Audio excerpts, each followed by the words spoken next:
Hello friends, wandering ലെൻസിന്റെ മറ്റൊരു എപ്പിസോഡിലേക്ക് സ്വാഗതം. ലുസിനിൽ നിന്നും നമ്മൾ ഇന്ന് പോകുന്നത് യുങ്ഫ്രോ എന്ന് പറയുന്ന സ്ഥലത്താണ്. ഇതിനെ ടോപ്പ് ഓഫ് യൂറോപ്പ് എന്നറിയപ്പെടുന്നു. ലുസിൽ നിന്നും യൂറോപ്പിന്റെ കൊടുമുടിയിലേക്ക് എത്താൻ രണ്ട് റൂട്ടുകളാണുള്ളത്. ഒന്ന് ഒരു ഗൊണ്ടോള റൂട്ടും രണ്ടാമത്തേത് ട്രഡീഷണൽ റൂട്ടായ ട്രെയിൻ റൂട്ടുമാണ്. ആദ്യപടി നമ്മൾ ഇന്റർലേക്കൻ ഓസ്റ്റ് സ്റ്റേഷനിൽ എത്തുക എന്നുള്ളതാണ്. ഇനി നമ്മുടെ ജുങ്ഫ്രോ ട്രെയിൻ യാത്ര ഘട്ടം ഘട്ടമായി ഞാൻ പറയാം. നിങ്ങളുടെ യാത്ര ഇന്റർലേക്കിൽ നിന്നാണ് തുടങ്ങുന്നതെന്ന് കരുതാം. അവിടെ നിന്ന് നിങ്ങൾ ലോട്ടർബെഡൻ അല്ലെങ്കിൽ ഗ്രിൻഡൽവാൾഡ് ട്രെയിനിൽ പോകണം. അവിടെ നിന്ന് കോഗ്വിൽ ട്രെയിനിലേക്ക് മാറി യാത്ര തുടരും. ക്ലെയിൻ ഷെഡക് എന്ന് പറയുന്ന സ്റ്റേഷനിൽ ഒരു സ്റ്റോപ്പ് ഉണ്ടാവും. ഇവിടെ നിന്ന് ആൽപ്പിന്റെ കാഴ്ച വളരെ അതിശയകരമാണ്, ശരിക്കും ഒരു പോസ്റ്റ് കാർഡ് പോലെ. അവിടെ നിന്ന് ട്രെയിൻ ഒരു നീണ്ട ടണലിലൂടെ കടന്നു പോകും. ഈ ടണലിനുള്ളിൽ ട്രെയിൻ രണ്ട് സ്ഥലങ്ങളിൽ നിർത്തും. ഒന്ന് ഏഗർവാൻഡ്, ഏകദേശം 2665 മീറ്റർ. അടുത്തത് എസ്ക്ലിയർ, ഏകദേശം 3010 മീറ്റർ. ഇവിടെ ട്രെയിൻ ഒരു 10 മിനിറ്റ് നിർത്തും. കാരണം ഇവിടെ എല്ലാവരും ഇറങ്ങി വലിയ പിക്ചർ വിൻഡോസ് വഴി മഞ്ഞുമലങ്ങളുടെ ഭംഗി ആസ്വദിക്കും. ടണൽ യാത്രയ്ക്ക് ഏകദേശം 45 മിനിറ്റ് ആണ് സമയമെടുക്കുക. യാത്ര വളരെ സ്റ്റീപ്പാണ്, അതിനാൽ സുരക്ഷയായി സീറ്റിൽ തന്നെ ഇരിക്കുക തന്നെ വേണം. നമുക്ക് ആദ്യത്തെ ഓപ്ഷൻ നോക്കാം. ഇന്റർലേക്കിൽ നിന്ന് പുറപ്പെട്ട് നമ്മൾ ലോട്ടർബെഡൻ വഴിയാണ് യുങ്ഫ്രോയിലേക്ക് പോകുന്നത്. ഇന്റർലേക്കിൽ നിന്ന് പുറപ്പെടുമ്പോൾ ട്രെയിനിന്റെ വലത്തുവശത്ത് ഇരിക്കുന്നതാണ് നല്ലത്. അതിന് നല്ല വ്യൂ കിട്ടും.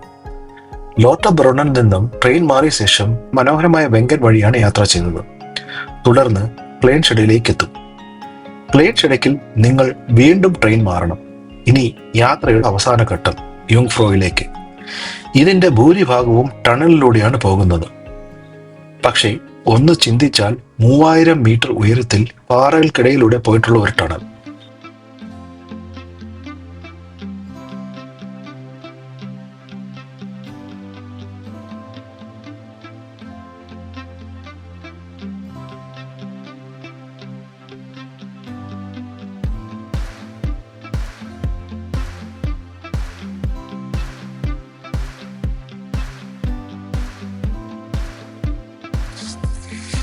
അങ്ങനെ ഞങ്ങൾ ജുങ്ഫ്രോയിലെത്തി.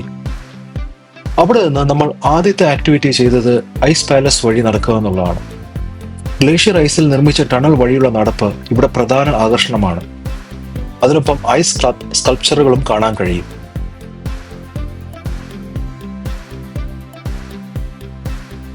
പിന്നെ ഞങ്ങൾ പോയത് ജുങ്ഫ്രോയിലെ ഏറ്റവും ഉയരത്തിലുള്ള വ്യൂ പോയിന്റിലേക്കാണ്.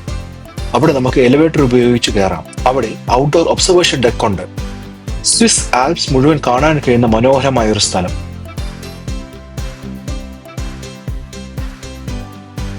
ഇവിടെ നിന്ന് നമുക്ക് നോക്കിയാൽ അറിയാം എത്ര മനോഹരമായ മഞ്ഞുമലകളാണ്.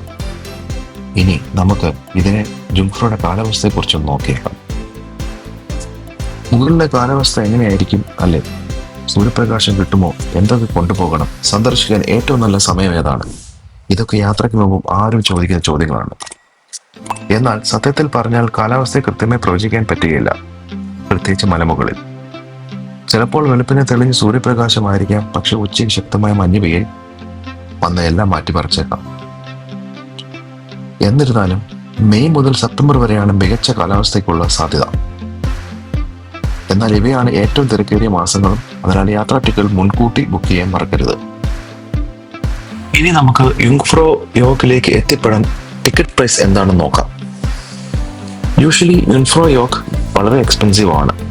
But if we combine with travel passes, അതായത് നമ്മുടെ കയ്യിൽ Swiss travel Passoa Swiss half fair card ഉണ്ടെങ്കിൽ ടിക്കറ്റ് നേരെ പകുതിയായി കുറയും. യുങ്ഫ്രോ യോക്കിലേക്ക് എത്താൻ ഗൈഡൊന്നും വേണമെന്നില്ല.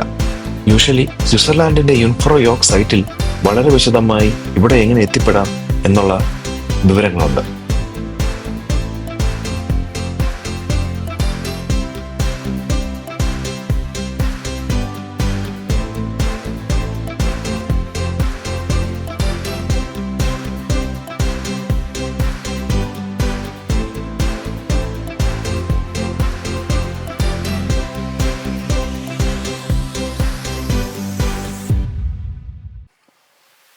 യുങ്ഫ്രോയിൽ നിന്ന് തിരിച്ചു വരാൻ ഞങ്ങൾ എടുത്തത് ഗൊണ്ടോള റൂട്ടാണ്.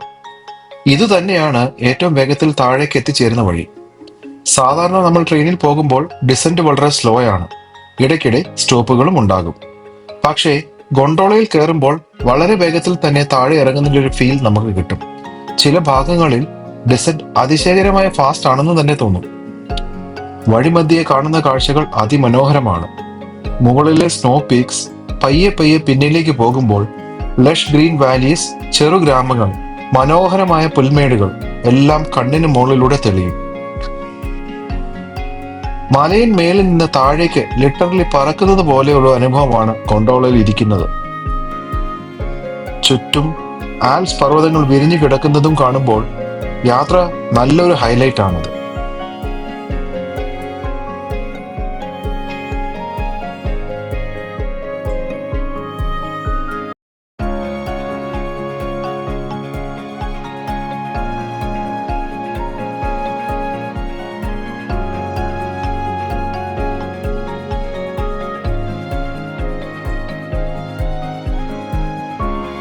ഇങ്ങനെ കൊണ്ടോള വഴി നമ്മൾ ഇറങ്ങി ഒടുവിൽ ഇന്റർലാക്കിനിലെത്തി. ഒരു ദിവസം മുഴുവൻ മലകളിലും മഞ്ഞുകളിലും നടത്തിയ യാത്ര.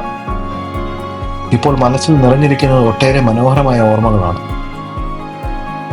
ഇന്നത്തെ വ്ലോഗ് നമുക്കിവിടെ അവസാനിപ്പിക്കാം.